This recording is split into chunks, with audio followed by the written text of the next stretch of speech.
All right. Thank you so much for turning into Global Impact's Philanthropy Insights video series. Today, I have the privilege of talking to Veena Jayadeva and Lauren Murphy about how corporations select nonprofit partners. So first, I'd like Veena and Lauren to take a second to introduce themselves and tell us a little bit about their experience and connection to global impact. Lauren, why don't we kick things off with you? Great. Hi, everyone. My name is Lauren Murphy. I joined the board of Global Impact about a year and a half ago and was coming from the Walmart Foundation, specifically walmart.org, which is the philanthropic hub of Walmart. And I've since transitioned over to the International Center for Research on Women's Advisory Practice, ICRW Advisors. So I serve on the board and I'm getting to know the institution more every day. So that's me in a nutshell. Prior to that, I was at the Inter-American Development Bank. So bringing a deep love of Latin America and now a global reach in my current role. Very cool. Veena, how about you? So I've been involved with Global Impact's board, I think since 2018, if I have that correct. I'm currently the Chief of Staff to the Chief Information and Operations Officer at Guardian Life. I also serve as the company's first head of enterprise ESG. And I come from a corporate social responsibility background. So I was previously the head of corporate social responsibility.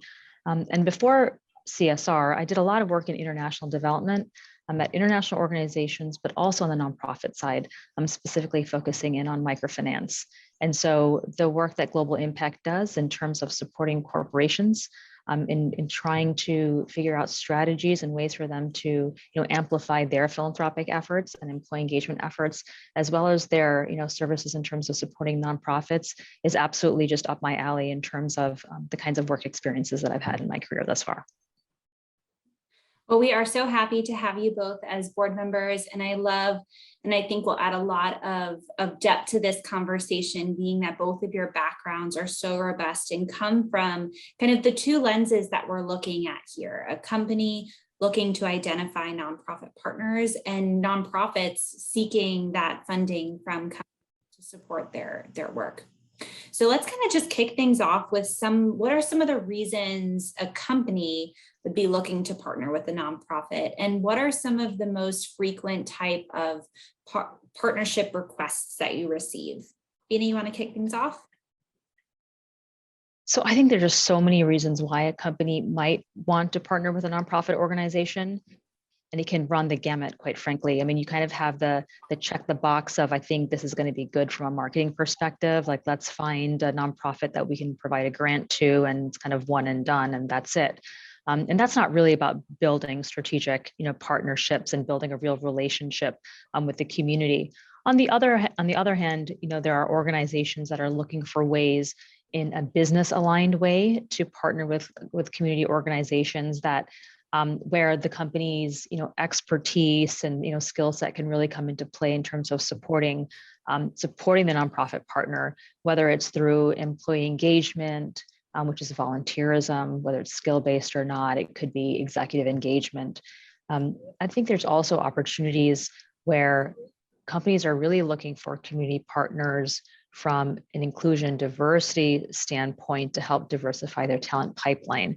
And so there's a whole range of reasons why a company might want to partner with a nonprofit. And I think it's important for both the corporate side and the nonprofit side to be really clear about what it is that they are trying to achieve through some type of partnership. Lauren, anything to add? Yes, I would say, and interestingly, I think more and more we're seeing corporates reach out, whether it's through their philanthropic hubs and the corporate philanthropy or their core business. And so as Veena was saying, I think the business aligned is important. So sometimes, yes, sometimes it's a grant, let's say. Potentially it's to, something like increasing access to finance for women farmers. Maybe the philanthropic hub wants to innovate and use that investment to potentially test something and try to see if and how it can scale with potentially their business. But I think this interplay between corporate philanthropy and creating public goods with that financing is really interesting to put out into the market. And then sometimes partnering, as I mentioned, with nonprofits to actually work on their core business. So at ICRW Advisors, we can do both, and we see more and more interest from corporations coming to us on the advisory side to go deep, in some cases, into their supply chain or into local community to help measure the impact of marketing, let's say, and of social norms engagement with local community. So I think, I guess in our case, we're bringing the local expertise of the teams in the US and India and East Africa, and offering that into business aligned strategies that these companies can use for better sourcing. So they're reaching into their supply chains, into their factories, into their farms, and they come to us in many cases because they want those business forward insights. But in wearing my other past hats, I think they're partnering for local knowledge, and the more and more that these organizations can package that information into these companies' business strategies, the better off they are. So not just us. I mean, there are many others in the space that are partnering.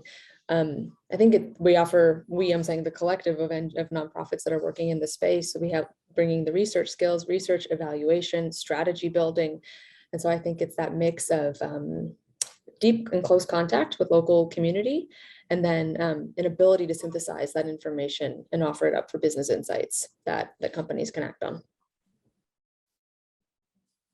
Brittany, one of the questions you had asked was, what is the most frequent kind of requests that we receive?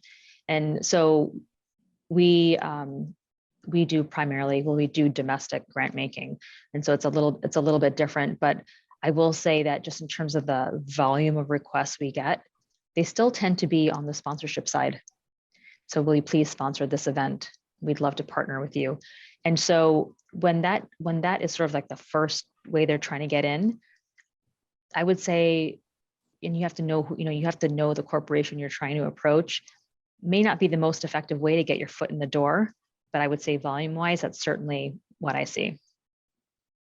Yeah, I think that's really interesting. And even that kind of, evolution of, sponsorship and kind of small grants, small corporate giving to really robust strategic partnerships that, evolve even beyond just providing services in a region around the world or domestically, but also to the core business, like you were saying, Lauren. I think that we've definitely seen that within our network of nonprofits, a huge growth in that area where companies are seeing the nonprofit as, that on the ground local expertise and bringing that value to coming up with real solutions and developing real impact. So I want to kind of touch even more on that business aligned piece and some of those strategic partnerships.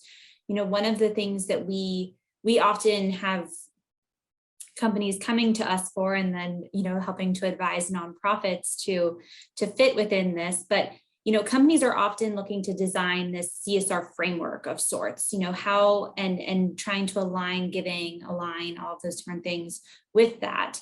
And selecting nonprofits that fit within that framework. So what tools and metrics are you using when you're evaluating nonprofits? And I think one of the really interesting pieces here is, what shifts have you seen in the past few years? Has that changed recently? And what kind of examples can you provide of how this process might have worked? Lauren, maybe you want to start a little bit on the nonprofit side of what you've seen and what kind of requests you've seen and how that has evolved. Sure. And I would say we work on a spectrum, I would say, of CSR and then evolving into this notion of shared value. And so we're often looking, I mean, sometimes it might be purely philanthropic. And I think increasingly, though, a shift that we're seeing is how can companies partner with somebody like us to use philanthropy to de-risk business decisions as it relates to gender in our case. And so I think we're moving into this notion of how do companies use their core business to drive social impact. And so we're always looking at kind of like this 2x2 of societal value and business impact. And then we live in the center of that. You know, some countries, and we have an office in India, and I would say there is a lot of CSR movement there. There's actually a national law that requires CSR giving. And so that, you know, that's a somewhat different conversation than what we're having with some other multinational companies who might be looking at shared value in a somewhat different way. So I think our intention is a mix of the two, to say, like, how can you as a company use the different levers at your disposal, and flex those and pull those in meaningful ways. So maybe, you know, maybe it's innovate, as I was saying before, innovation within philanthropy. Maybe it's using philanthropy to de-risk, you know, but as a company, you have many different and interesting resources that you can deploy. So like, let's strategize and think about that together. So I would say also, I think ICRW Advisors started about 7 years ago. And we noticed a shift in that at that time, companies were coming to us asking for maybe like one particular thing, maybe a research paper or like a piece of strategy. And now they're evolving their ask to about what gender can mean in their company. So it's now more of a multi-pronged question of, what are we doing for consumers? What are we doing in supply chain? What are we doing for our own employees? How are we messaging that in our ESG and sustainability reports? So like, what is our comprehensive narrative around gender? And then how does that fit into our wider equity platform generally on inclusion as a company? So it's coming, you know, from maybe a discrete ask 7 years ago now to like a much more multi-pronged approach that's nuanced across the entirety of their business. So I'll pause there. I'm curious what Veena's reflections are here too.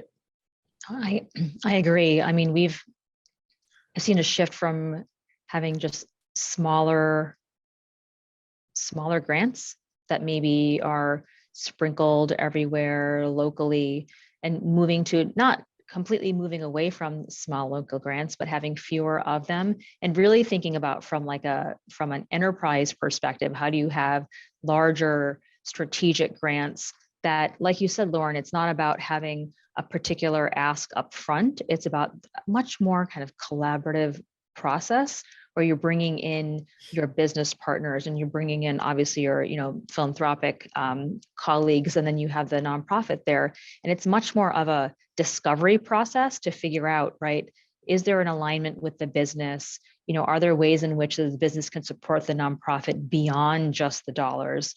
And is there something, you know, is there something new, something innovative that can come out of this because of the, you know, the combination of these entities? And it's exploring our own individual networks, you know, as organizations, to say, who else can we pull in to do something that's really transformative, right? So it's a less of this like discrete one-off type of a thing, and it's larger. There are more people at the table. And it's a longer time horizon that we're thinking about, right? Because we are looking at what that impact could be. And so it's not just 1 year, it's multi-year. And the two things that kind of stick in my head from what you said, Lauren, is the first thing about kind of this dual purpose of society value and business impact, and kind of thinking of that when a nonprofit is approaching a company, that you really have to have both. That's what the company is looking for, is finding that balance between both of those items. And then Veena, the notion of, you have to have more discovery. There's more, that lengthy process. It takes time to discuss together to really innovate and create what that actual solution or what that actual impact would look like. Those are kind of the two things that really stuck out to me as to what you said. So last question, we often have nonprofits coming to us with a desire to secure more private sector funding, but unsure of where to start. And even thinking of that discovery, it's a much more robust process. So what advice would you give to a nonprofit looking to identify a partner within kind of the corporate ecosystem? I can speak a little bit wearing my former, you know, VP of development hat in the nonprofit sector, and then also sitting on the other side of the table. I think knowing your target is really important. So that business alignment piece, I think, is becoming so common now in terms of corporate grant making that you can't just kind of throw your, throw your inquiries around to every single, company that's in your area that you've heard of. That confetti approach that I think nonprofits have taken for many years in the past is no longer, what's been happening, I would say, over the last 10 years, where you're really thinking about, how does what they do actually relate to the communities in which a particular corporation, resides, the business of that corporation.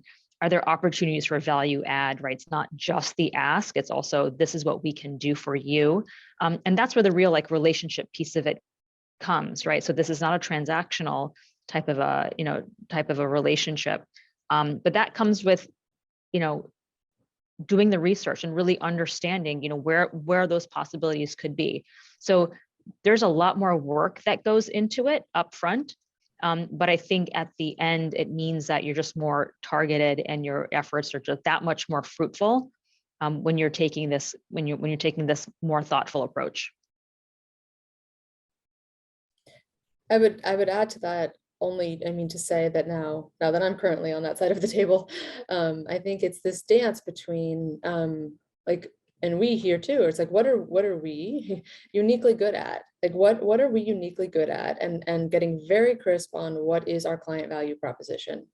What are we bringing to the market that is differentiated, and as Veena was saying, valuable, and to say, so what value can we create in the world? But importantly, what pain point are we solving for you, company X? And I think it's only through getting to know them, and to then, find that marriage between what we're uniquely good at and kind of what's most broken for them that we can help solve for. So the more we are then collectively clear on what we're solving for, I think that's when great matches are made. And that requires clarity on both sides. So an ability to be clear to ourselves as nonprofits on what we can offer, and then clarity on our counterpart side of what they need assistance with.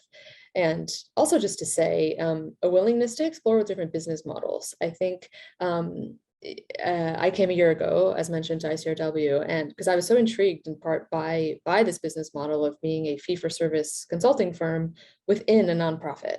How does that work? And then how do we compare, and how do others in this space, others in our space are social enterprises, or just nonprofits in general that are serving companies. So just also a conversation around, is this working? How could we improve our business model? What can we learn from others that might be a private sector entity? But can we adopt any of those good practices in a nonprofit structure like ours, for example, to better serve our clients? So I think a willingness and a curiosity to talk about the business model and how we can kind of cross-pollinate, ultimately to better serve corporate clients. So I think it's curiosity probably is my answer, which leads to that nice value creation. I like that. Yes. So what I'm hearing is, what expertise can you bring to the table as a nonprofit in a partnership? What are you uniquely good at? And then I'll add one that you both had said earlier on, but can your reach and can your expertise really extend even beyond that traditional service delivery model? Are there areas where you can help a company within their supply chain, within their employee population? Are there lenses that are there areas in these areas that your experts add that you could actually add value in different ways? So I'll add that one at the end. I just want to thank you both so much for giving your time for this conversation, and thank you all who are tuning in. Global Impact has specific expertise in this area of philanthropy, and our team provides advisory and infrastructure support for corporations pursuing nonprofit partnerships and nonprofits pursuing that private sector funding. So if you'd like to hear more, go to charity.org, or you can reach out to our team directly. Thanks for joining.